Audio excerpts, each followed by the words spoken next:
வெண்பருத்தி நூலெடுத்து வாய் வெடிச்ச பூவெடுத்து நான் அணிஞ்சிட தொடுத்து வச்ச நடினமான மாலை இது.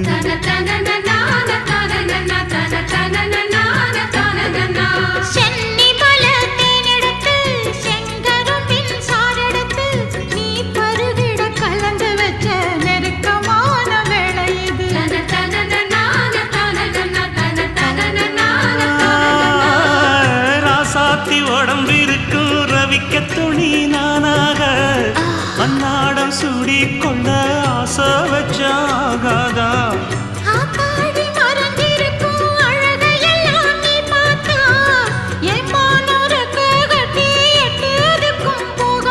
அடிச்சி சக்கரையே எட்டி நீயும் நிக்கிறையே நான் ஏங்கி ஏங்கி பார்க்கிற போறாங்க.